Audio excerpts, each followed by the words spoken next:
പരിശുദ്ധ അമ്മയ്ക്കും തിരുക്കുമാരനും കോടാനുകോടി നന്ദി പറഞ്ഞുകൊള്ളുന്നു. എൻ്റെ പേര് ജിസ് മരിയ ജോസ്. എൻ്റെ ഇടവക തകഴി സെൻറ്റ് റീത്താസ് ചർച്ചാണ്. ഞാൻ മാരീഡാണ്. എന്നെ കല്യാണം കഴിച്ചേക്കുന്നത് ചമ്പക്കുളം സെൻറ്റ് മേരീസ് ഇടവകയിലേക്കാണ്. എനിക്ക് പറയാനുള്ള സാക്ഷ്യം ജോസഫ് അച്ഛൻ എപ്പോഴും പറയുന്നത് പോലെ പെട്ടെന്ന് സ്പാർക്ക് കിട്ടി, അല്ലെങ്കിൽ പെട്ടെന്ന് ക്ലിക്കായ ഒരു സാക്ഷ്യമാണ്. അത്രയും ഫാസ്റ്റിലാണ് എൻ്റെ കാര്യം നടന്നത്. ഞാനിവിടെ ഉടമ്പടി എടുക്കുന്നത് ഈ വർഷമാണ്, 2024 ഓഗസ്റ്റ് 21-നാണ്. അതായത് 3 മാസം മാത്രമേ ആയിട്ടുള്ളൂ ഞാൻ ഉടമ്പടി എടുത്തിട്ട്. അപ്പോൾ എനിക്കൊരു സംശയം ഉണ്ടായിരുന്നത്, ഞാനിവിടെ വന്നാൽ ഈ സാക്ഷ്യം എനിക്ക് പറയാൻ പറ്റുമോ? കാരണം എല്ലാവരും കുറേ സാക്ഷ്യങ്ങൾ പറയുന്നുണ്ട്, അല്ലെങ്കിൽ അവർക്കുണ്ടായ ഒട്ടനവധി സാക്ഷ്യങ്ങളുടെ ഒരു നിര തന്നെ ഉണ്ടാകും. പക്ഷേ എൻ്റെ ഈ സാക്ഷ്യം എനിക്ക് പറയാൻ പറ്റുമെന്ന് നല്ലൊരു ഭയമുണ്ടായിരുന്നു. ഞാൻ പ്രാർത്ഥിച്ചുകൊണ്ട് തന്നെയാണ് ഇങ്ങോട്ടേക്ക് വന്നത്.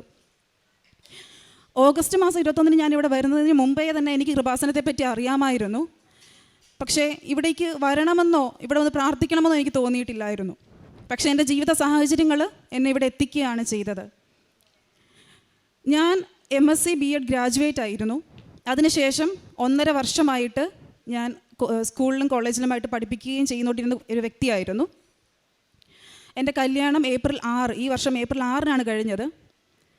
അപ്പോൾ അതിനു മുമ്പ് തന്നെ എൻ്റെ ഹസ്ബൻഡ് പുറത്ത് വർക്ക് ചെയ്യുന്നത് കൊണ്ട് തന്നെ ഫാമിലീസിൻ്റെ 2 കുടുംബത്തിലും ഞങ്ങൾ ഒരുമിച്ച് നിൽക്കണം എന്നുള്ള ആഗ്രഹം ഉള്ളത് കൊണ്ട് തന്നെ ഞാനും പുറത്തേക്ക് പോകാൻ അവർ 2 കുടുംബം ആഗ്രഹിച്ചിരുന്നു.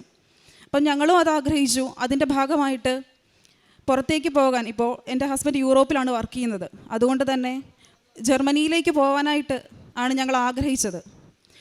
അത് ഞങ്ങൾക്ക് വളരെ എളുപ്പമായിരിക്കും എന്ന് വിചാരിച്ചു. കാരണം അത് എൻ്റെ ഒരു കാര്യം പറഞ്ഞാൽ, നമ്മളിവിടെ അച്ഛൻ പറയുന്നത് പോലെ മെറിറ്റ് എന്നുള്ളൊരു കാര്യം ഉണ്ടല്ലോ, അത് നമുക്ക് എല്ലാവരും അതിനെക്കുറിച്ചാണല്ലോ ആദ്യം ചിന്തിക്കുക. എനിക്കിപ്പം ഡിഗ്രിക്ക് അഡ്മിഷൻ കിട്ടിയതോ PGക്ക് അഡ്മിഷൻ കിട്ടിയതോ B.Edന് അഡ്മിഷൻ കിട്ടിയതോ ആ മെറിറ്റ് കൊണ്ടാണെന്ന് ഞാൻ വിശ്വസിച്ചിരുന്നു ഒരു കാലത്ത്. പക്ഷേ ഇങ്ങനെ ഒരു സാഹചര്യം വന്നപ്പോഴാണ് മനസ്സിലായത്, എത്ര പെർസെൻറ്റേജ് അല്ലെങ്കിൽ എത്ര മാർക്കുണ്ടെന്ന് പറഞ്ഞാലും ചില കാര്യങ്ങളൊന്നും നമ്മുടെ കയ്യിൽ നിൽക്കുന്നതല്ല. ഡിഗ്രിക്ക് 94% മാർക്കായിരുന്നു എനിക്കുണ്ടായിരുന്നത്. അപ്പോൾ നമുക്ക് ഉറപ്പായിട്ടും ജർമ്മനിയിൽ ഒരു പബ്ലിക് യൂണിവേഴ്സിറ്റിയിൽ അഡ്മിഷൻ കിട്ടും. അഡ്മിഷൻ ലെറ്ററൊക്കെ നേരത്തെ വന്നു. പക്ഷേ പ്രശ്നം അതല്ലായിരുന്നു. അഡ്മിഷൻ ലെറ്റർ ലഭിച്ചതിന് ശേഷം നമ്മൾ വിസ പ്രോസസ്സിങ്ങിലേക്ക് കടക്കുകയാണ്. വിസ പ്രോസസ്സിങ്ങിലേക്ക് കടക്കുമ്പോൾ APS എന്നുള്ള സർട്ടിഫിക്കറ്റ് നമുക്ക് വേണം. ജർമ്മൻ എംബസി ഡൽഹിയിൽ നിന്ന് തരുന്ന സർട്ടിഫിക്കറ്റാണത്. ആ സർട്ടിഫിക്കറ്റ് നോർമലി ഒരാൾക്ക് കിട്ടുന്നത് 1, 2 മാക്സിമം 3 മാസത്തിനുള്ളിൽ കിട്ടും. 3 പോവില്ല. ഞാൻ അന്വേഷിച്ചവരൊക്കെയും 2 മാസത്തിനുള്ളിൽ സർട്ടിഫിക്കറ്റ് കിട്ടിയവരുണ്ട്, പ്രത്യേകിച്ച് ഈ വർഷം 2024. പക്ഷേ എനിക്ക് ആ സർട്ടിഫിക്കറ്റ് ഞാൻ ഫെബ്രുവരി 11-ാം തീയതി അപ്ലൈ ചെയ്തിട്ട് ഓഗസ്റ്റ് 29 എനിക്കത് വന്നില്ല.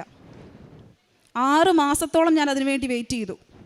എനിക്ക് വിൻ്റർ സെമസ്റ്റർ, അതായത് ഒക്ടോബർ മാസം എൻ്റെ ക്ലാസ്സുകൾ തുടങ്ങും. എനിക്ക് അങ്ങോട്ടേക്ക് പോകാനായിട്ടുള്ള എല്ലാ ഓപ്പർച്യൂണിറ്റീസും അടഞ്ഞെന്ന് തോന്നി. ഇപ്പം ഞാൻ നേരത്തെ പറഞ്ഞതുപോലെ എൻ്റെ മാർക്ക് അവിടെ ഒരു പ്രസക്തി ഇല്ലാതായി മാറി. ഞാൻ എത്ര പെർസെൻറ്റേജ് മാർക്ക് മേടിച്ചെന്നുള്ളത് പ്രസക്തി ഇല്ലാതായി മാറി. ഞാൻ ഒന്നുമല്ലാത്ത ഒരു സ്റ്റേറ്റിലേക്ക്, അല്ലെങ്കിൽ ഒരു അവസ്ഥയിലേക്ക് ഞാൻ പോകുകയെന്ന് എനിക്ക് തോന്നി.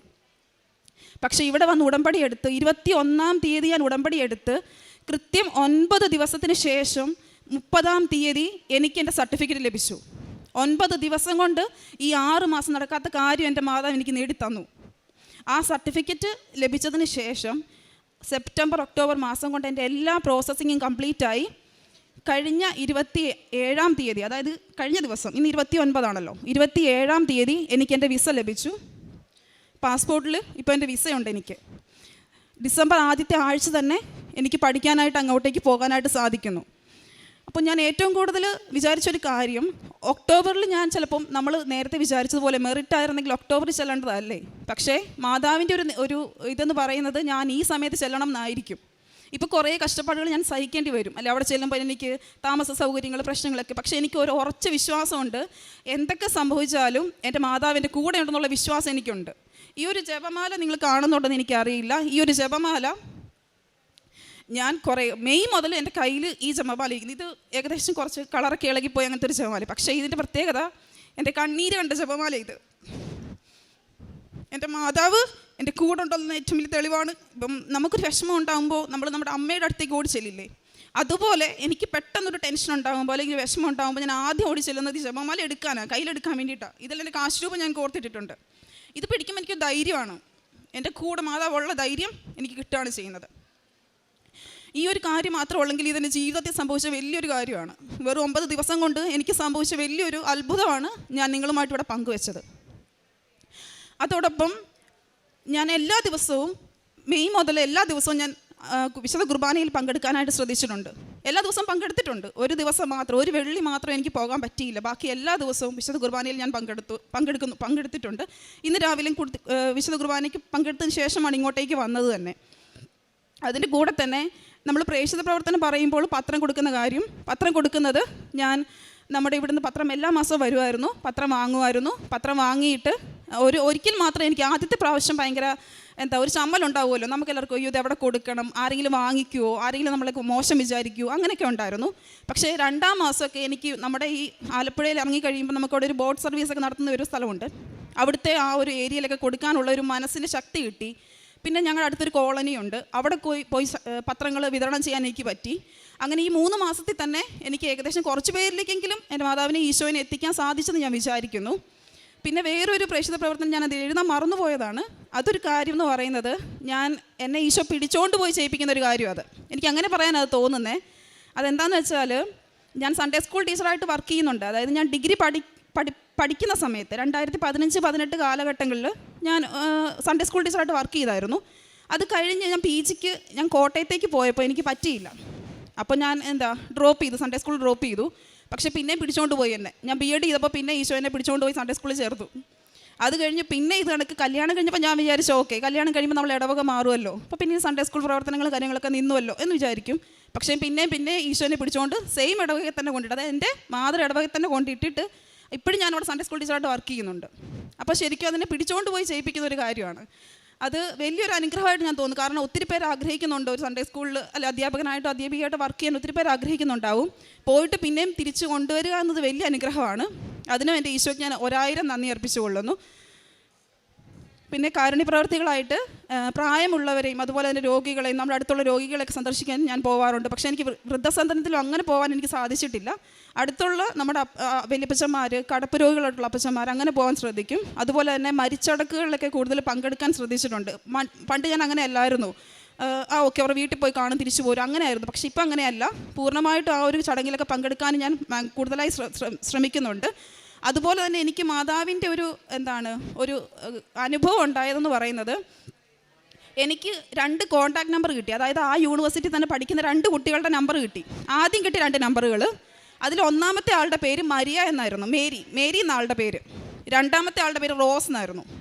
അതെനിക്ക് അത് പറഞ്ഞാൽ എന്ന് വെച്ചാൽ നമുക്കൊരു എക്സ്പീരിയൻസ് അല്ലേ ശരിക്കും. അത് മാതാവുമായിട്ട് റിലേറ്റ് ചെയ്ത് 2 പേരാണ് എനിക്ക് ആദ്യം അവിടെ കോൺടാക്റ്റ് കിട്ടുന്നത്. പിന്നെ ഒത്തിരി പേരെ കിട്ടിയെങ്കിലും ഇവർ 2 പേരും വഴിയാണ് ഞാൻ യൂണിവേഴ്സിറ്റിയെക്കുറിച്ച് അറിയുന്നതും അവിടുത്തെ സിലബസും കാര്യങ്ങളൊക്കെ അറിയുന്നത്. അങ്ങനെയാണ്. ഇത്രയും വലിയ അനുഗ്രഹം എൻ്റെ ജീവിതത്തിൽ തന്ന എൻ്റെ മാതാവിനും എൻ്റെ ഈശോയ്ക്കും 1000 നന്ദി പറഞ്ഞുള്ളൂ. പ്രാർത്ഥനയിലാണ് വിശുദ്ധ കുർബാനയിൽ എല്ലാ ദിവസവും പങ്കെടുക്കുന്ന കാര്യം ഞാൻ ഓർപ്പിച്ചല്ലോ. അതുപോലെ തന്നെയാണ് കുടുംബ പ്രാർത്ഥനയിൽ. അത് പണ്ടും മുടങ്ങിയിട്ടൊന്നുമില്ല. എന്നാലും കൂടുതൽ തീക്ഷ്ണമായിട്ട് നമ്മൾ ജപമാല ചൊല്ലുമ്പം ഓരോ ജപമാലയിലും ഓരോരുത്തരെ സമർപ്പിക്കാൻ, അല്ലെങ്കിൽ നമ്മളോട് പറഞ്ഞിട്ടുള്ള നിയോഗങ്ങൾ, ഇപ്പോൾ എൻ്റെ ഒരു കൂട്ടുകാർ അല്ലെങ്കിൽ ഒരു ബന്ധു എന്നോട് പറയുവാണ് ഇന്ന കാര്യം സമർപ്പിച്ച് പ്രാർത്ഥന, നമ്മളിപ്പം അത് ശ്രമിക്കും കൂടുതൽ. അവരെ ഓർത്ത് ആ ജപമാല ചെല്ലാനായിട്ട് ശ്രമിക്കുന്നുണ്ട്. അതുപോലെ തന്നെ നമ്മുടെ ചുറ്റുമുള്ളവരിപ്പോൾ പറയും, എടാ ഇതുപോലെ ഒരു ടെൻഷനിലൂടെ കടന്നു പോവുകയാണ്, വിഷമമാണ്, അപ്പം നമ്മൾ പറയും ഇത് ചെല്ല്, അല്ലെങ്കിൽ ഇത് പ്രാർത്ഥിക്കും, അല്ലെങ്കിൽ ഇന്നടുത്ത് പോ എന്ന് നമ്മൾ പറയാറുണ്ട്. ഞാനും പറഞ്ഞിട്ടുണ്ട് കൃപാസനത്തിൽ. ഇതുപോലെ OET എക്സാം എഴുതി പാസ്സായ ഒരു കുട്ടിയോട് ഇതുപോലെ ഓഫർ ലെറ്റർ വരാതിരുന്നപ്പോൾ ഞാനും പറഞ്ഞിട്ടുണ്ട് ഇതുപോലെ കൃപാസനത്തിൽ പോകണമെന്ന് ഞാനും പറഞ്ഞിട്ടുണ്ട്. പിന്നെ അവർക്ക് ഇതുപോലെ എന്നെപ്പോലെ ഒരു അനുഭവത്തിലേക്ക് വരുമ്പം എല്ലാവരും വരും. അങ്ങനെയാണ്. ഇത്രയും വലിയ അനുഗ്രഹങ്ങൾ നൽകിയ എൻ്റെ മാതാവിന് തിരുക്കുവാനും 1000 നന്ദി പറയുന്നു.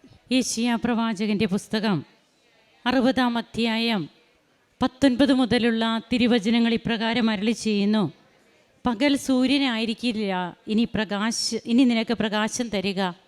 നിനക്ക് പ്രകാശം നൽകാൻ രാത്രിയിൽ ചന്ദ്രനായിരിക്കുകയില്ല പ്രശോഭിക്കുന്നത്. കർത്താവായിരിക്കും നിൻ്റെ നിത്യമായ പ്രകാശം, നിൻ്റെ ദൈവമായിരിക്കും നിൻ്റെ മഹത്വം. ജിസ്മരിയ എന്ന ഈ മകള്, ജിസ്മരിയ ജോസ്, തനിക്ക് ജർമ്മനിയിലേക്ക് പോകുവാനായിട്ട് തനിക്കുണ്ടായിരുന്ന തടസ്സം ഒരു APS സർട്ടിഫിക്കറ്റ്, ജർമ്മൻ എംബസിയുടെ സർട്ടിഫിക്കറ്റാണ്. നമ്മുടെ രാജ്യത്ത് നിന്നാണ് അത് കൊടുക്കുന്നത്.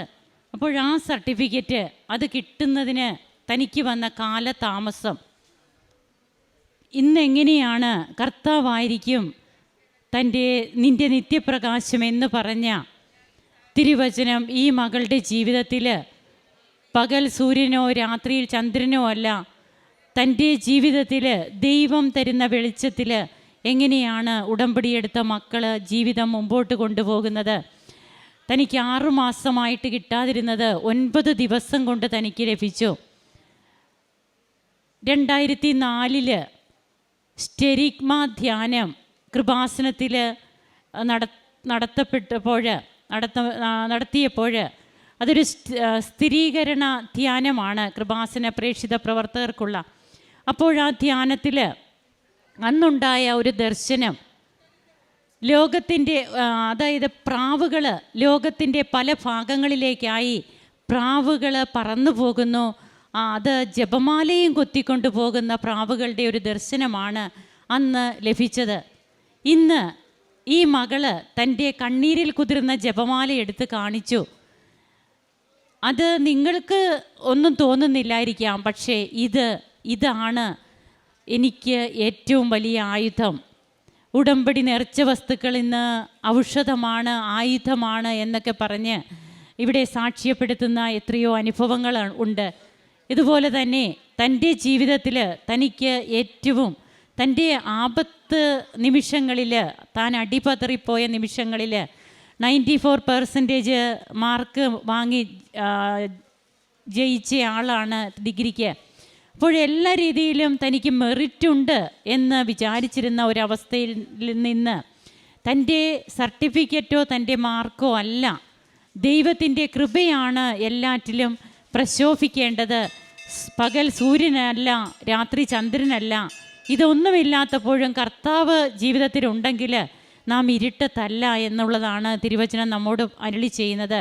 അങ്ങനെ തൻ്റെ ജീവിതത്തിൽ ഇന്ന് എങ്ങനെയാണ് ഈ മകളും അതുപോലെ ഉടമ്പടിയെടുത്ത ഓരോ മക്കളും ഇവിടെയായിരിക്കുന്ന നാം ഓരോരുത്തരും ജപമാലയിലൂടെ പരിശുദ്ധ അമ്മയുടെ വിരൽത്തുമ്പിൽ തൂങ്ങി എങ്ങനെയാണ് സ്വർഗത്തിലേക്ക് നടന്നെടുക്കുന്നത്, അതാണ് ഇന്ന് കൃപാസനം നമുക്ക് തന്നുകൊണ്ടിരിക്കുക.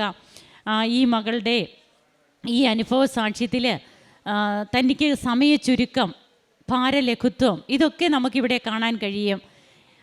ഉടമ്പടിയുടെ പ്രധാനപ്പെട്ട കണ്ടൻറ്റുകളാണിതെല്ലാം.